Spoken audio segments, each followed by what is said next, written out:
Again, welcome to the South Sudan National Participation Institute. In our today's presentation, we are going to talk about leadership in the context of our South Sudanese society. You know, there are so many issues that pose a greater challenge in our society, and the issue of leadership is one of those in the forefront. Therefore, addressing this issue of leadership has become one of a paramount importance. And we're going to divide our presentation into 4 sections. The first section is going to give a brief definition of a leader. And then the second section is actually going to talk about the different styles of leaderships that are universally known. And then the third part of the presentation is going to talk about, or at least give examples of some leaders who have or had played a very detrimental role in their societies, and examples of leaders who have or had actually played a positive role in their societies. And then we're going to conclude our presentation by giving some characteristics of a quality leadership style and some strategies for developing a leadership program for our society of South Sudan. So that is what we're going to talk in our presentation today. We have done an extensive research, a lot of studies, and we have a very extensive experience in our leadership capacity, whether this is in our community, in our in the jobs that we have done, and so on. So by the end of the presentation, we hope that our audience will be able to gain something. And in fact, you know, all of us during our birth, we have actually been embedded by some leadership characteristics. So if we're able to nourish and enhance some of these innate characteristics that we have in us, actually each and every one of us will be able to lead, whether leading themselves, leading their families, for those who have families, leading their communities, or leading their societies, or even leading on the global scale. Therefore, this issue is very important sense to us. And then, in addition to that, it is also in line with our mandate as the South Sudan National Participation Institute, whereby we have pledged to actually enhance leadership in our society, quality leadership in our society. So to start off our presentation, we are going to give a brief definition of a leader. A leader is defined as someone that leads. In other words, a leader is actually the principal actor in a community, the first performer of a group. Now, based on this simple definition, a leader's top priority is to conduct, serve, guide, and direct actions of a group, usually by leading the way. And leadership can actually be found in other societies. For example, in an ant's colony, or in a beehive, or even in the animal kingdoms. We can see this in animals such as monkeys or gorillas. Therefore, leadership can actually be exercised by anyone or anything. But in this context, we're actually talking in the case of our South Sudanese society. So that's why we hope that by the end of this presentation, our audience can be able to gain something from it. So that is in brief about leadership and the definition of leadership in the context of South Sudanese society. Now we are going to move to the next section of our presentation, which is talking about the different styles of leaderships. There are 4 styles of leaderships that are universally known. And we're just going to mention them briefly here, and then we'll talk about them in detail in the next paragraphs or sentences. The first style of leadership is called laissez-faire style of leadership. And then the second one is the authoritative or autocratic leadership style. And some people like to refer to it as dictatorship. And then the bureaucratic leadership style, and then the democratic style of leadership. So the laissez-faire style of leadership,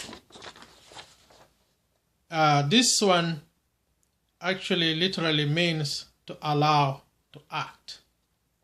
In other words, the behavior of the leader in such a situation involves little task direction. Or in other words, the leader allows complete group or individual freedom in decision making. There is no review from the part of the leader, and there is no regulation of the performance of the group. So this is in brief about the laissez-faire style of leadership. And then we're going to move to the next style of leadership, which is the autocratic or authoritative style of leadership.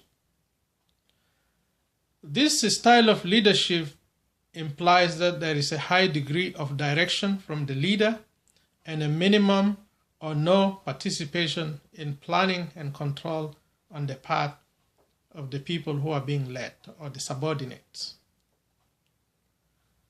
So, in this case, the leader actually is the center of the attention, and the leader directs everything.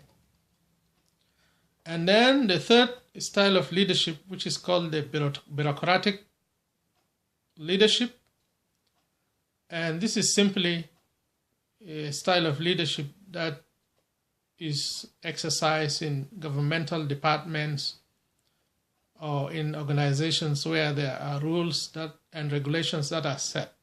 In other words, the leadership is ruling by the rules of the organization or of the department.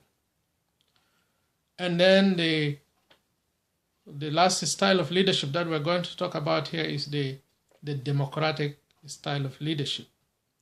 And in this type of leadership, there is a high degree of participation in decision making and a high support from the leader to the subordinates. So in other words, everyone is allowed to participate, even though the leader is taking the greater role, but then he is also giving chance for collaboration and cooperation with the subordinates.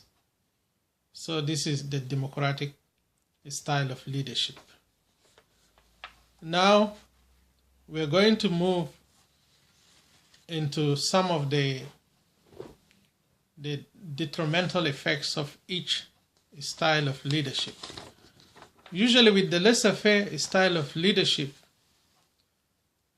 first of all, there is little that is being done. As a result, there is a lot of frustration on the part of the participants or the subordinates, and there is a total chaos usually because the leader has a very little effect on what is going on in the organization or in the department, for that matter. And we can see that in countries like Haiti, like the previous leader, John Bertrand Aristide, his government collapsed because the subordinates of the people, especially the military, felt like there was no any control from the part of the leader. And also we had seen that example in Egypt in the 50s. during the reign of King Farouk of Egypt, where actually the system collapsed, and then the king had to flee the country. So that is in brief about the laissez-faire style of leadership. And then in terms of the autocratic or the authoritative style of leadership, the effects are that because of the high control on the part of the leader, there are so many grievances from the part of the participants or the subordinates. And as a result of these grievances, there are so many resignations from the subordinates. In addition to that, this style of leadership also breeds a lot of conflict between the supervisors and the subordinates. And that is also associated with the low productivity in the organization or in the society. And because of all of the above, there is always a scapegoating. Somebody will have to find a fault on somebody in case something goes wrong. And usually on the part of the subordinates, they try to scapegoat on other people because people don't want to take the responsibility. That is that. And then in terms of the democratic leadership, of course, as we have mentioned earlier, because of the cooperation and collaboration between the leader and the subordinates, we see that there is a lot of positive attitudes towards the leader, a higher degree of acceptance of change when the leader suggests, and there is a higher production. In addition to that, there is a lot of cooperation, and in this case, we see that everything develops in the right way. We are not going to talk much about the bureaucratic style of leadership because if there are good regulations, good guidelines in the organization or in the department, then the role of the leader is actually just to make sure that all of these rules and regulations are actually implemented in the smooth running of the organization or the department.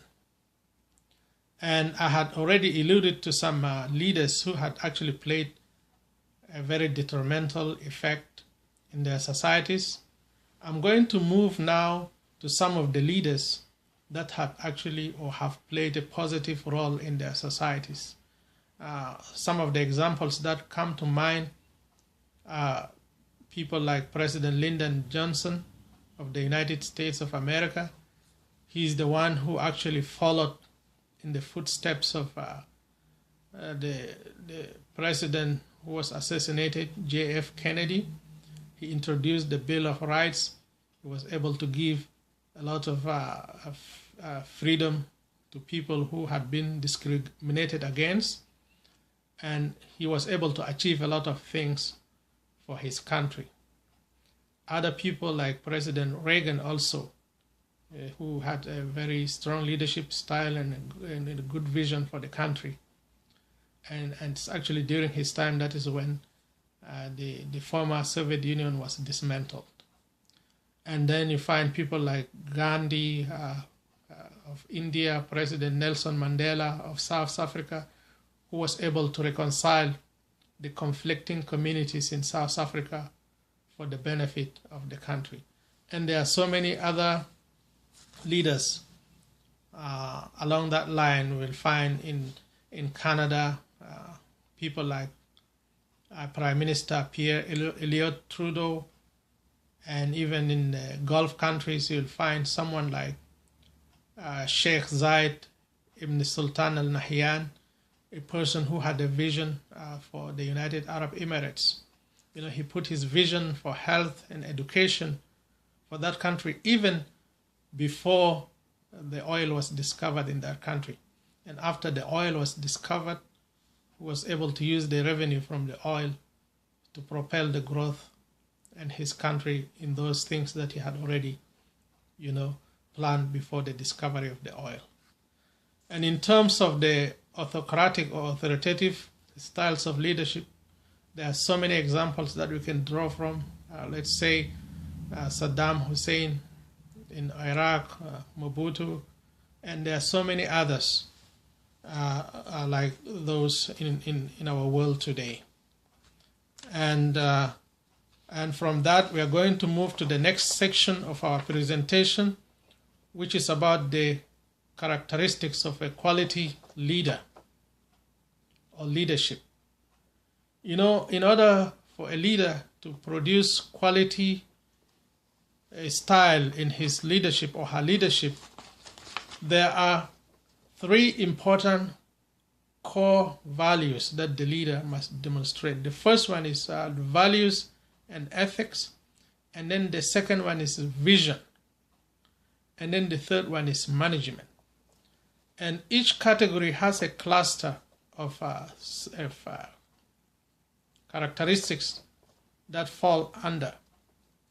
In terms of values and moral ethics, the leader should actually promote social responsibility and community involvement. So in order for any productivity to happen, then the leader has to promote social responsibility and actually get the people involved to the best of his or her ability. And then the leader also has to value diversity of his groups or subordinates and promote inclusion. And then the leader has to demonstrate professionalism and expertise in addition to the promotion of a service-based approach in the leadership. And in terms of vision setting, the leader has to communicate with purpose and with respect.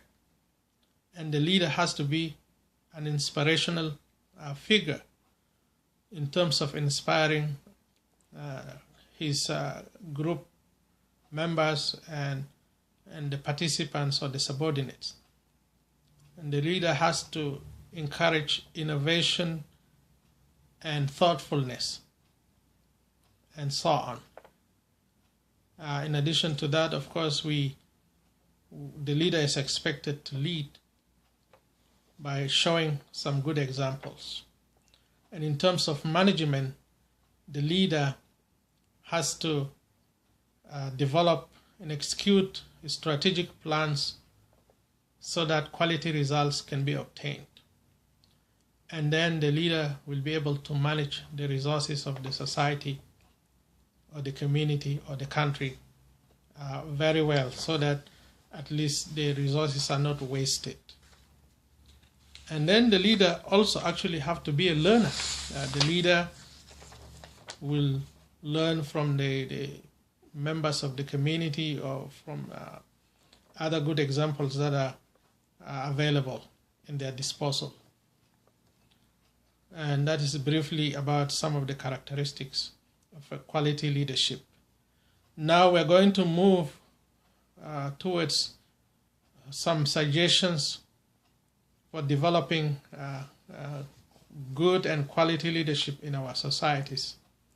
You know, if there are any shortcomings in leadership, of course we know that that will not lead to achieve the desired expectations that the community or the society had put in place. Therefore, in order for us to really improve our leadership in our communities and in our societies, we need to start by enrolling those who aspire to be leaders in any leadership training program, a professional leadership training program. And the second thing is to actually study these people. You know, one of the mistakes that we commit is we elect people that we know, or we just put them in a responsibility without knowing that they can be able to actually handle some of those responsibilities. Therefore, you know, asking these people to demonstrate leadership in even little things first before they are given bigger responsibilities, that will also help. And then we need to not just elect people simply because we don't want to take the responsibility, but we actually have to make sure that the people we are selecting or electing to take these roles are capable individuals that would be able to have those characteristics that we had mentioned there, like in terms of their values, in terms of vision setting, and in terms of management of resources and of the group itself. So that is in brief today about leadership. We know that it's a very challenging topic. We have done all we can to make sure that it is brief and to the point. And we hope that we have enjoyed watching it and that you have also learned from it. Thank you very much for your listening, and we hope to give another presentation in the near future. We haven't set the topic for the next presentation, but we'll let you know as soon as it is ready. Thank you very much. We appreciate you watching this, and we'll also appreciate your comments, your likes, and your subscription. Thank you, and have a nice day.